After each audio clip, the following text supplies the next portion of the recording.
Hello guys, life in താമയിലെ next ഒരു cooking വീഡിയോയിലേക്ക് എല്ലാവർക്കും സ്വാഗതം. തമ്മനയിൽ കണ്ടപോലെ തന്നെ കേട്ടോ, നമ്മുടെ വീട്ടിൽ ഒത്തിരിയൊക്കെ കിടക്കുന്ന വെജിറ്റബിൾസ് കൊണ്ടിട്ട് ബാക്കിയായ വെജിറ്റബിൾസ് എന്ന് തന്നെ പറയാം, അതൊക്കെ വെച്ചിട്ട് ഒരു തട്ടിക്കൂട്ട് തോരനാണ്. ഈ ഒരു തോരനുണ്ടെങ്കിൽ കഞ്ഞിയും ചോറൊക്കെ നല്ലതായിട്ട് കഴിക്കാം കേട്ടോ. കഞ്ഞിയുടെ കൂടെയൊക്കെ നല്ല ടേസ്റ്റ്. ഞങ്ങൾ മിക്കപ്പോഴും വെക്കാറുള്ളൊരു തോരനാണ്.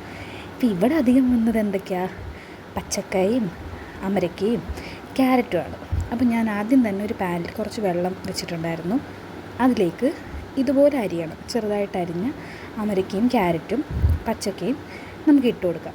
എന്നിട്ട് ഇത് അടച്ച് വെച്ച് നന്നായിട്ട് വേവിച്ചെടുക്കണേ. അമരക്കയ്ക്ക് അത്യാവശ്യം വേവുണ്ട്.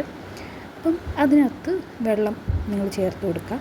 ആദ്യമേ ശ്രദ്ധിച്ച് കാണും, ഇതിൽ ആദ്യം നമ്മൾ എണ്ണയോ കാര്യങ്ങളോ ഒന്നും ചേർക്കുന്നില്ല. ഒരു പോയിൻ്റ് എത്തുമ്പോൾ മാത്രം കുറച്ച് എണ്ണ ചേർക്കുന്നുള്ളൂ ഈ തോരന്. അതുകൊണ്ട് പെട്ടെന്ന് ഉണ്ടാക്കാൻ പറ്റുന്നൊരു തോരനാണ്. വീട്ടിലിനി മലക്കറി അധികം വന്ന് കിടക്കുന്നതൊന്നും ആരും പരാതി പറയണ്ട. ഇപ്പോൾ ഇതാ കുറച്ച് തിളച്ചൊക്കെ വരുന്നുണ്ട്. ഞാൻ അതിലേക്ക് കുറച്ച് ഉപ്പിട്ട് കൊടുക്കുന്നുണ്ട്. ഒത്തിരി ഇട്ട് കൊടുക്കണ്ട, വെന്തിട്ട് ഇനി നമുക്ക് സമയമുണ്ട്. ഇടയ്ക്കൊന്ന് നന്നായിട്ടൊന്ന് ഇളക്കി കൊടുക്കാം. പച്ചക്കൊക്കെ പെട്ടെന്ന് വേവും. ഇതിൽ ആകെ കുറച്ച് വേവുള്ളതെന്ന് വെച്ചാൽ അമരക്കയാണ്. അമരക്ക വേവുമ്പോൾ നിങ്ങൾക്ക് അറിയാമല്ലോ, ഒരു കളറ് ചെറിയൊരു വ്യത്യാസം വരും. ആ ഡാർക്ക് ഗ്രീനിൽ നിന്ന് ഒരു ഒലിവ് ഗ്രീൻ കളറാകുമ്പം അമരക്ക വെന്തെന്നറിയാം. ഇതാണ് നമുക്ക് ഈ തോരനുള്ള മിക്സിന് അരയ്ക്കാനുള്ളത്. ഇതിൽ തേങ്ങ, മഞ്ഞൾപ്പൊടി, ചെറിയ ജീരകം, വെളുത്തുള്ളി, ഇത്രയാണുള്ളത്. ഇനി ഞാൻ ആവശ്യത്തിന് പച്ചമുളക് ഇതിലിട്ട് കൊടുക്കുന്നുണ്ട്.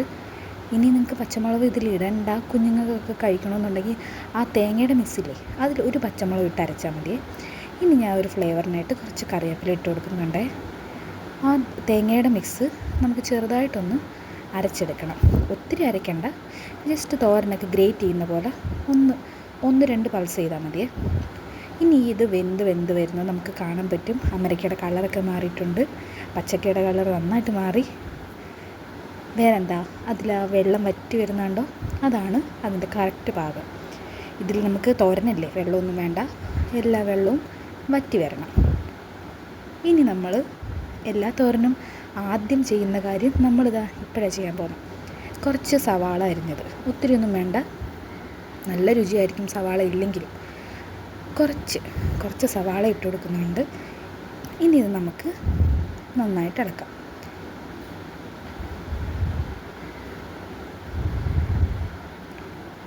സവാളയിട്ട് വെള്ളമൊക്കെ അത്യാവശ്യം പോയി. ഇനി അങ്ങും കുറച്ച് വെള്ളമുള്ളൂ. നന്നായിട്ടൊന്ന് സോട്ട് ചെയ്തെടുക്കാം. ആലോചിച്ചോണം, നമ്മൾ എണ്ണയൊന്നും ചേർത്തിട്ടില്ല. ഇനിയാണ് നമ്മൾ എണ്ണ ചേർക്കാൻ പോകുന്നത്. ദേ കണ്ടോ, വളരെ കുറച്ച് എണ്ണ മാത്രമേ ഞാൻ ചേർക്കുന്നുള്ളൂ. എണ്ണ ചേർക്കേണ്ടാത്തവർക്ക് ചേർക്കണ്ട, ഒരു നിർബന്ധവും ഇല്ല കേട്ടോ. ഇനി നന്നായിട്ട് നമുക്കിതൊന്ന് ഇളക്കിയെടുക്കാം. അടുക്കി പിടിക്കാതെ നോക്കുക. പച്ചക്ക പെട്ടെന്ന് വെന്ത് പോകുന്ന സാധനമാണ്.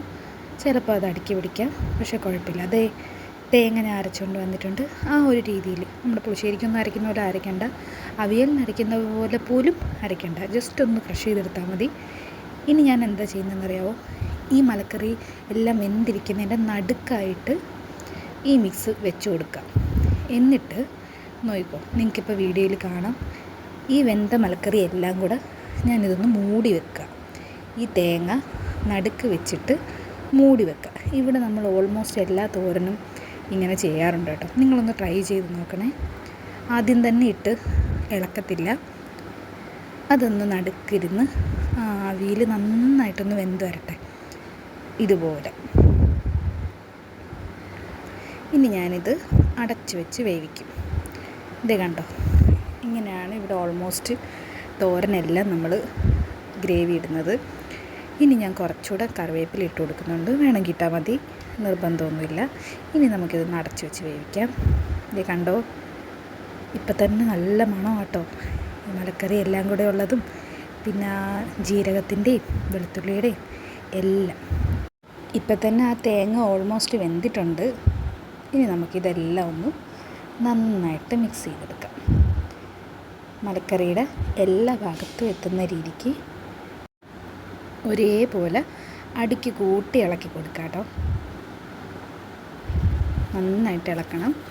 അരപ്പ് എല്ലായിടത്തും പറ്റണം, മലക്കറിയിലെല്ലാം ഈ അരപ്പെത്തണം. ഇത്രയേ ഉള്ളൂ. കഴിഞ്ഞു. നിങ്ങൾ ഇടയ്ക്കൊന്ന് ഉപ്പ് നോക്കുക, ഇല്ലെങ്കിൽ കുറച്ചിട്ട് കൊടുക്കുക. അപ്പോൾ ഈ ഒരു ഈസി ആയിട്ടുള്ള റെസിപ്പി നിങ്ങളെല്ലാവരും ഒന്ന് ട്രൈ ചെയ്ത് നോക്കണം. ചോറിൻ്റെ കൂടെയൊക്കെ നല്ല രുചിയായിരിക്കും കേട്ടോ, പ്രത്യേകിച്ച് കഞ്ഞിയുടെ കൂടെ. അപ്പോൾ ഇങ്ങനെ ചാനൽ സബ്സ്ക്രൈബ് ചെയ്യുക, വീഡിയോ ഇഷ്ടമായെങ്കിൽ ലൈക്ക് ചെയ്യുക. ബൈ.